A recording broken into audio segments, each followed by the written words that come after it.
Hi, we from Good 2 and today we presenting the Malaysian MADANI framework. These are our group members, starting with Adab Danish, Farish and Danish Haziq. And then we have Haziq Hasriel, Iman Fahan and lastly Afaf. These are the topics that we're going to talk about, starting with introduction. Assalamualaikum warahmatullahi wabarakatuh and a very good afternoon to everyone. Today, I would like to share with you an important national vision that reflects the direction of our country under the leadership of our Prime Minister, Datuk Sri Anwar Ibrahim. This vision is known as Malaysia Madani. So, what is Malaysia Madani? Madani is not just a slogan, it is a comprehensive concept of governance and society building introduced to shape Malaysia into a more progressive, inclusive, and values-driven nation. The word Madani is built on 6 core values that guide the government, policies, and the people's responsibilities. Let me briefly explain each of them. The first one is Mampan, which means sustainability. This reminds us that development must be balanced economically, socially, and environmentally. We must grow but not at the cost of future generations. Second, kesejahteraan or well-being. This involves ensuring the happiness and health of the people through quality education, healthcare, security, and economic opportunities.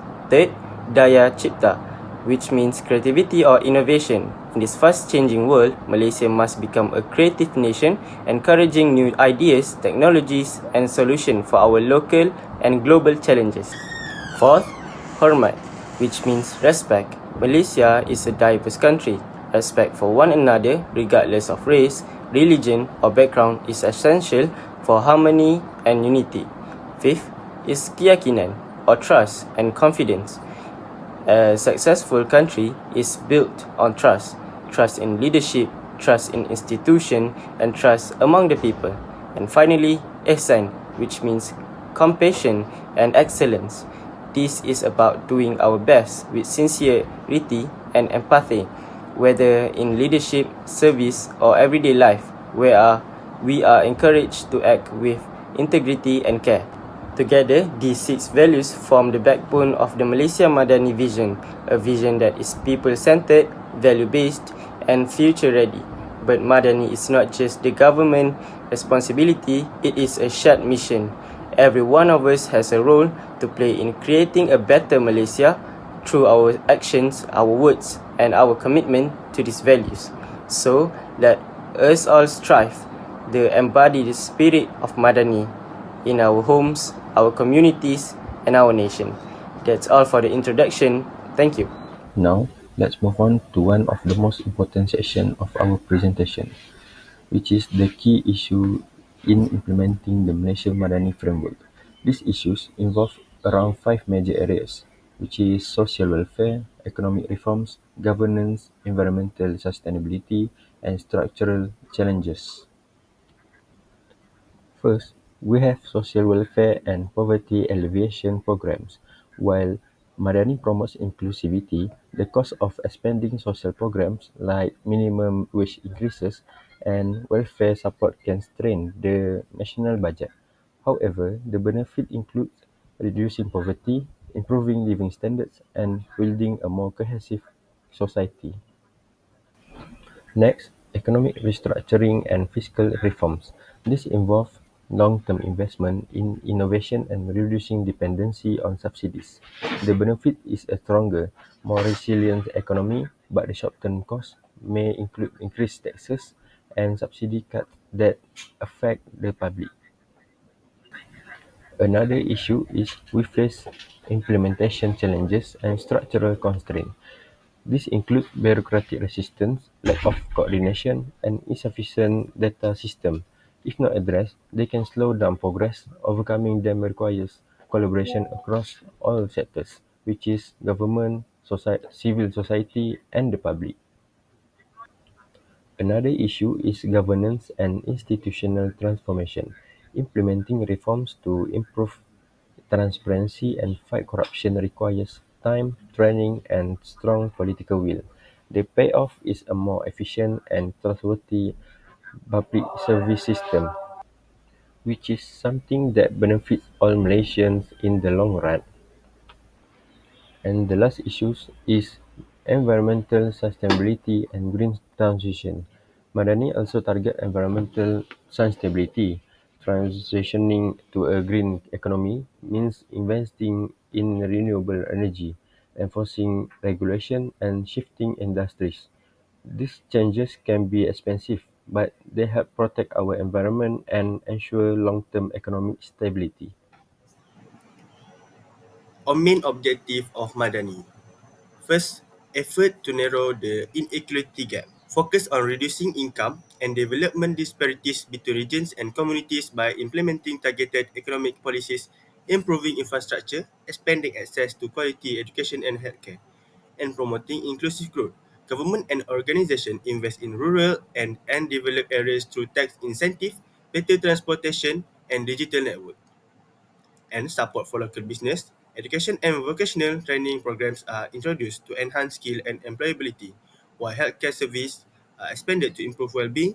Social protection scheme and affirmative action also play a role in ensuring equal opportunities, helping to create a more balanced and equitable society. Number two, strengthening national security and defense involve enhancing the country's ability to safeguard its sovereignty, maintain internal stability, and protect its border from external threats. This includes increasing investment in military capabilities, upgrading surveillance and intelligence systems, and improving the readiness of training of armed force and law enforcement agencies. Border protection measures are reinforced through the use of advanced technologies such as drones, radar, and biometric systems to monitor and control entry points actively.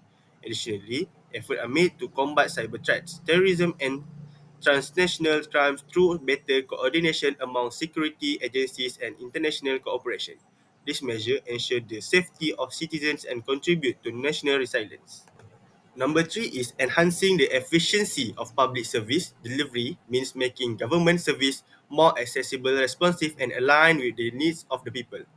This involves streamlining administrative process, reducing bureaucracy, and embracing digital technologies to allow service to be delivered faster and more conveniently, such as through online application, e-payment, and digital identification system.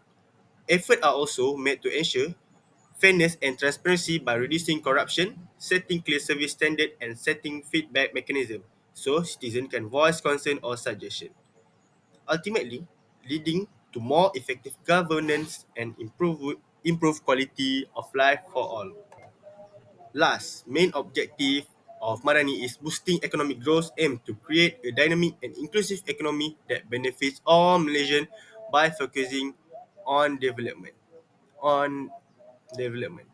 This includes attracting both domestic and foreign investment to generate job opportunities, supporting small and medium-sized enterprise, and developing key sectors such as manufacturing, digital economy, green technology, and tourism. Innovation is encouraged through research and development. This adoption of new technology and nurturing startup and talent, especially in high-value industry. The government also work to improve infrastructure, ease of doing business, and access to financing to stimulate entrepreneurship and productivity by ensuring that growth reaches all segments of all society, including rural communities, young and low-income groups. The economy become more resilient and equitable for long-term prosperity. Assalamualaikum and a very good day to everyone. Now, Aidin Haziq will explain my part of the presentation which focuses on the actors involved in the Malaysian Madani policy programs. The, the Madani framework, introduced by the Prime Minister Datuk Seri Anwar Ibrahim, is not just a government agenda but a national effort. And to make this vision successful, it requires the cooperation of many different actors from various sectors. In this slide, the first part is civil society, private sectors, and the public federal government. First, at the core of the policy formulation process is the federal government, especially the Prime Minister Office and key ministries such as the Ministry of Economy, Ministry of Finance, and Ministry of Human Resources. These bodies are responsible for setting national directions, drafting development plans, and allocating the budgets that are aligned with the Madani values, which are which are sustainability, prosperity, innovation, respect, trust, and compassion.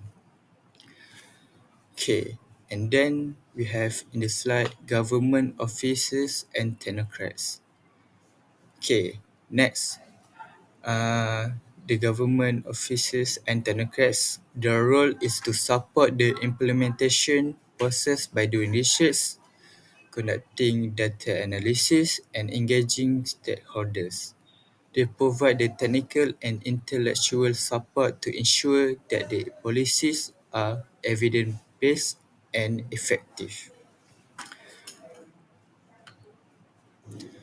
Okay, in the next slide, the third part is the civil society organizations, non-governmental organizations, and academics.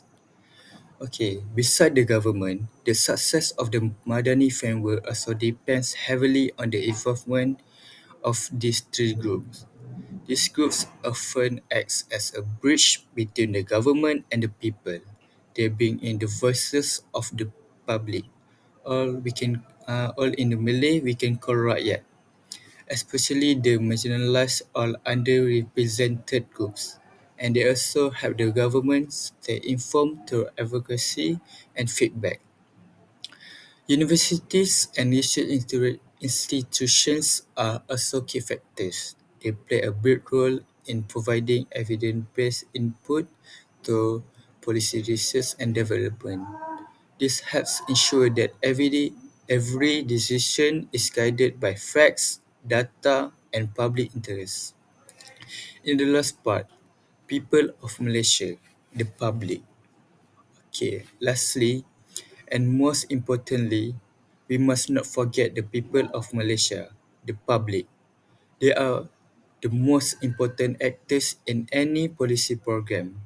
Under the Madani framework, public participation is encouraged through various methods such as town hall sessions, feedback mechanisms, and community-led initiatives. When the people are involved in shaping and monitoring policies, it builds trust, increases transparency, and creates a sense of shared responsibility. So, in conclusion, in my opinion, the effectiveness of the Madani policy does not depend on the government alone. It depends on the collaboration between the public sector, private sector, civil society, academics, and the people themselves. Only through the cooperation and active participation from all these actors can the Madani vision be turned into a meaningful reality for all Malaysia. Thank you. Implementation of the policy inclusive and sustainable economic development strategy. The central pillar of Madani is achieving an economy that is both inclusive and environmentally sustainable.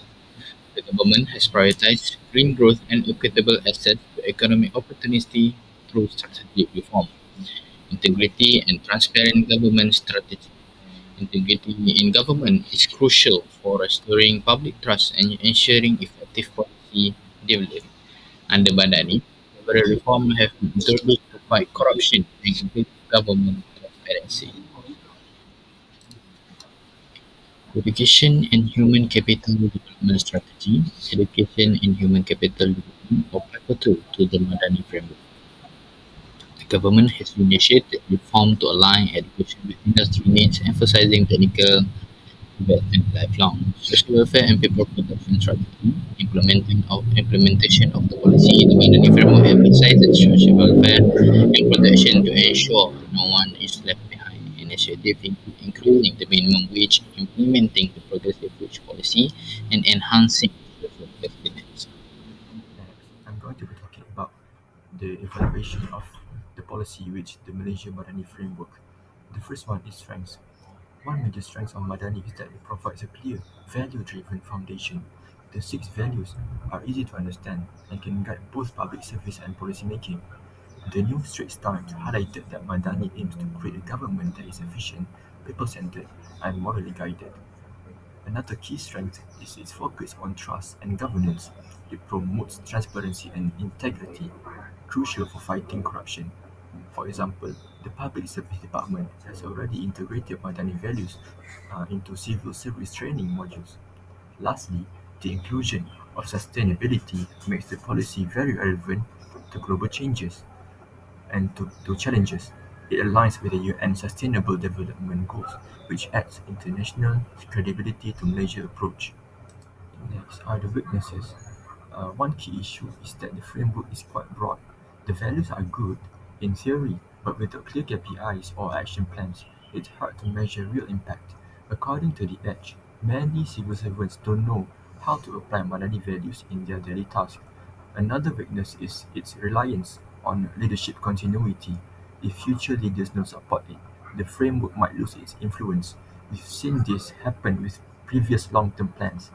Also, public awareness is still low, especially in rural areas. Many Malaysians don't really know what Madani is about, which makes it harder to get widespread support and participation. Next is opportunities. The Madani framework has the potential to become a long-term foundation for national development. If applied properly, it could improve public services, reform the public sector, and strengthen policy making. It's also a great chance to rebuild public trust, especially after past issues with corruption and governance. There's a strong opportunity to introduce Madani values into education, from schools to universities. This would shape future leaders and citizens who understand and apply these values. Internationally, Madani could help improve Malaysia's image as a values-driven, progressive country and potentially attracting more investment and global partnerships. Lastly, with digitalization, Madani values like transparency and innovation can make public services more efficient and responsive. And finally, the threats. Political instability is one of the biggest risks. Malaysia has seen frequent leadership changes, and any new government could choose to abandon the framework, which would reverse the progress. There's also resistance within the civil service. Some officials may see Madani as just another government slogan and may not take it seriously unless there's a clear incentive or monitoring system. Public cynicism is another concern. Many Malaysians are skeptical about government policies due to past disappointments. Uh, if Madani doesn't deliver visible results soon, it risks being dismissed as empty talk. Lastly, the fast pace of change, especially with technology and climate issues.